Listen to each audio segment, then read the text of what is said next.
have you already accessed your Prism account?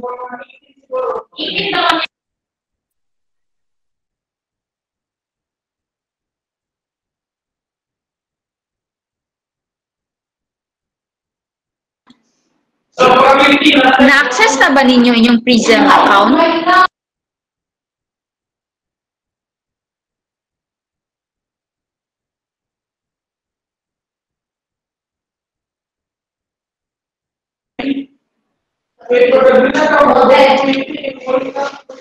Have you seen as well your grades nasa Prism?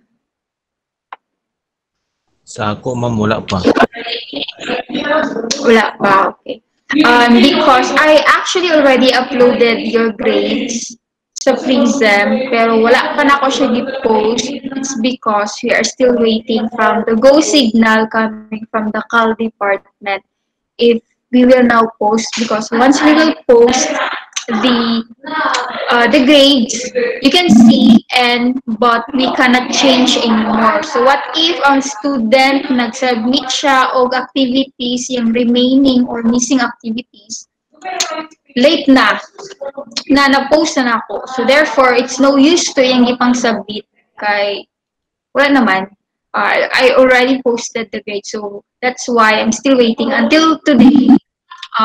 Activities na wala pa na submit so that I could still update your grade. So preferably by Saturday or Sunday, ma-post na ako inyong grade so that you could see yourself as well how far you are performing sa atong subjects. And I actually posted sa GC nato those names na alanganin gyud ang grado, like for we have Tainoy, Juarez, Corig, Flores, and Nolia. I don't know if they are here. So, yes, wala sila ata. They are the ones na walay activities, wala nakatake og midterm, and wala po sila nag-PM sa kuha. Some of you message me na gusto sila mag-take og midterm, and yeah, I gave them the link. How about those na katong mga names ng dimension, no? Wala yung sila pakabana. Okay, so wala ko yung mga buhat, anak. Okay, we're done. And with regards to your Porcom midterm exam, I believe na you might encounter, you find it, some are easy questions, some are hard or difficult. It's because our midterm exam is a unified exam, meaning it's not just only me who made the questions. I only contributed, I think 10 questions lang. The rest are made by other teachers. So therefore, there's a possibility we have different teaching styles, no? There's a possibility na wala, na-discuss niya, na wala na ko kayo detouch, or na-discuss og ayo sa inyo. So that's why there are questions there na kaingon mo kung i-discuss ni Ma'am Boy. But anyways, what I did is I add additional 10 points sa inyong score sa midterm as compensate. And also, where did I get your 10 points? The additional 10 points is from your activities. Di ba over 16 na to siya? So I made it 50. The 10 points is added sa inyong score sa midterm para at least ma-higher siya. Alright. Next, we will talk about your activities and lessons for up until finals. So your final exam, your semifinals would be on November 16 to 22, either of those dates. And your finals would be on December 16 to 22, either of those dates. Preferably, since this is a major subject, preferably sa iyo gihapon exam nato. And remember, we had our discussion for the past, our conferences. Usually it's I who discuss, and then all you have to do is to listen and answer the activity. This time, let's change it. Okay. This time, it's your turn to discuss the lessons to your classmates, and at the same time, you will be the one to give activities to your classmates. So I believe you are already seeing my screen. So it's called Video Project Lesson Report. So you'll be having a pre-recorded video reporting about the lessons. The remaining chapters na atong i-discuss for the rest until finals are chapters 5 to 8. I already divided you per 9 or 10 members each chapter. So, nara. Some are 9, some are 10. It's because of, depending sa number of topics under each chapter. Instructions, you have to make a pre-recorded video of your assigned topic. Summarize the topic and discuss the important details only found on the PDF view step. So, in some PDF view step, if you had already access or visit na atong portal for the topic for chapter 5. So, kanisya is, these are the important parts of chapter 5. Now, aside from this PDF copy, I will also upload a book copy of such chapter. For example, ang naa diri sa portal is kani kinds of presenters na ay the good boy, na ay the entertainer, na ay the academic, na ay the snail. Kani terms ra na diri, there's no definition. So that's why I also upload a book copy, kay ang book copy na siya detailed definitions and or references regarding what is an entertainer. So na diri the entertainer is the one who makes use of anecdotes or hilarious stories, etc., etc. So magamit niyo ninyo siya as a reference when you had your recorded discussion report. The video must be 15 to 20 minutes only, minimum of 15 minutes and a maximum of 20 minutes. Some sections would say na dili enough ng 20 minutes daw, they would regard 30 minutes. It's up to you, but as long as dili siya moabot og 1 hour, less than 30 minutes will do, because beyond that one, it requires a greater data to upload a video. So, mag-lisod mo upload. So, 30 minutes below lang. Pwede li po siya below 15 minutes. Okay? This will serve as your oral recitation and your PIT. PIT is a performance task. Okay? Upload and turn in your recorded video on the Google Classroom. I'll create assignment tabs of Google Classroom where you could turn in your recorded video. Each presenter or the presenters and reporters will provide an activity in relevance to the topic assigned to you, which is good for 30 points. Therefore, once you discuss your topic and lessons, maghatag dayon mo og activity sa inyong classmates. Okay, what kinds of activities? It's either magpa-quiz mo, mag-true or false, magpa-essay, etc. Make sure the activities is kaya sa inyong mga classmates. Dili kay, okay, classmates, we are done discussing. This would be our activity for this lesson. You will be having a role playing. Okay, so mag-lisod man na siya. So make sure lang na kaya lang, a combination of easy and difficult activity. And dapat ang mga answers or your activities are found on your discussion. Okay. Now, what are these topics under sa chapter 5, 6, 7, 8? These topics are somehow it's easy lang siya because it's more on different kinds of presenters, unsay mga tools ginagamit pag-present. Example sa chapter 5. Topics here about communication aids with the use of technology. So like mga web-based presentations, like what is a Prezi, what is a Google slide, what is a PowerPoint. So ana lang siya. So yun na siya. Sub-10 na yun siya. And I believe you are already third year college. So I believe kaya na ninyo i-discuss on your own to your classmates as well. Now, question, ma'am, when mag-report? We will start next week. Okay, next week ka mag-start. And who will be the reporters? Katong last names na A, B, and C. Si Abejuela, Alagon, Amumonpon, Abuladora, Balistoy, Bautista, Boco, Burden, Kaga, and Kaino. You will be the first reporters.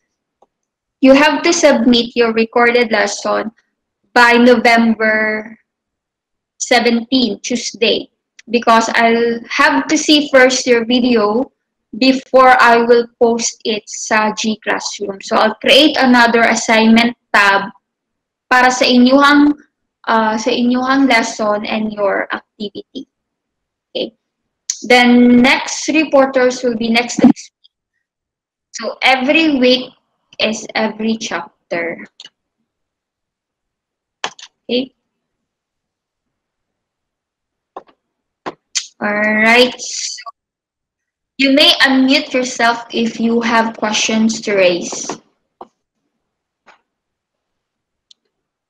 By the way, would it be fine na maginanata recorded video? Because as you can see, no, never yun nahitabo na we are in quorum and we having our discussion. You are 38 students and bisag 50 plus 1, wala yun, no, like karon o 14 rata, 15, 20. So that's why then when I post the code link, daghan na rin kayo mag-PM na, ma'am, di ko ka-join, kinakoy lakaw, ma'am, pa-check up ko, ma'am, etc. So I made a decision na what we will just do having a recorded video lesson na lang para anytime you can access the G Classroom at the time of your own pace na mag-open mo o mag-online mo. And I believe 30 minutes below ra ang video lesson. So after you watch, then mag-cater mo 10 to 20 minutes to answer the activity of the reporter. So mga less than 1 hour yun siya. And I think it's very mubura siya compared to you're watching movies. So movies like 1 hour kapin na siya mo man makaya mag-inyog tanaw. How much more this is a lesson. So kaya ra na. Okay, questions. You may unmute yourself.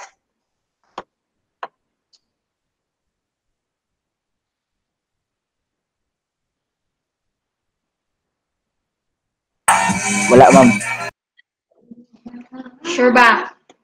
Now, basin you might ask regarding sa tong mga activities bitaw sa portal, like itong vlogging, activity po sa chapter 6, disregard those activities. Okay? Nga naman, because ang reporters man o ang presenters man ang maghimo og activity.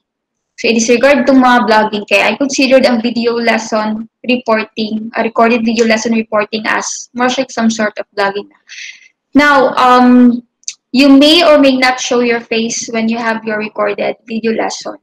Pwede ra. Pwede na yung dagway, like, hello, good morning, classmates. Today we will talk about the technological tools used for communication. So first, we have the PowerPoint presentation, and etc. etc.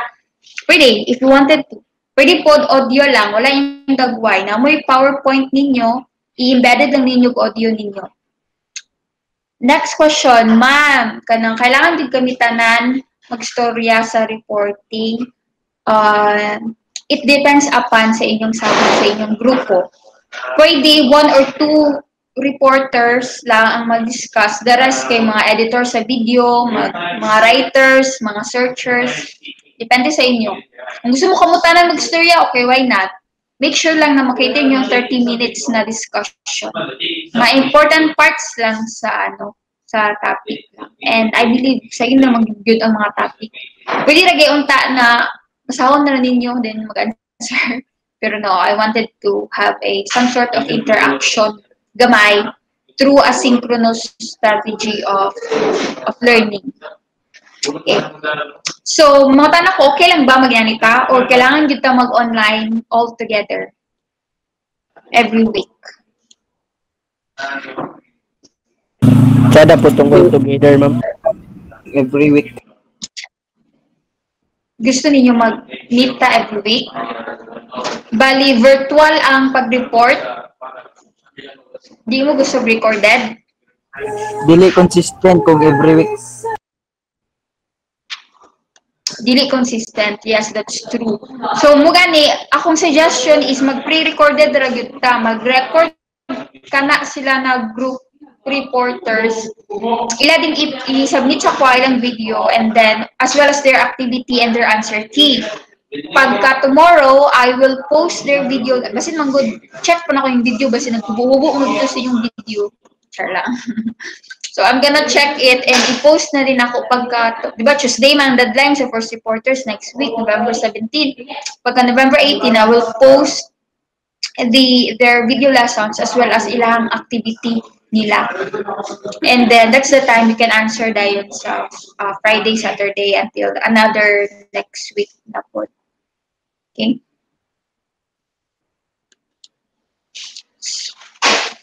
Other questions to raise?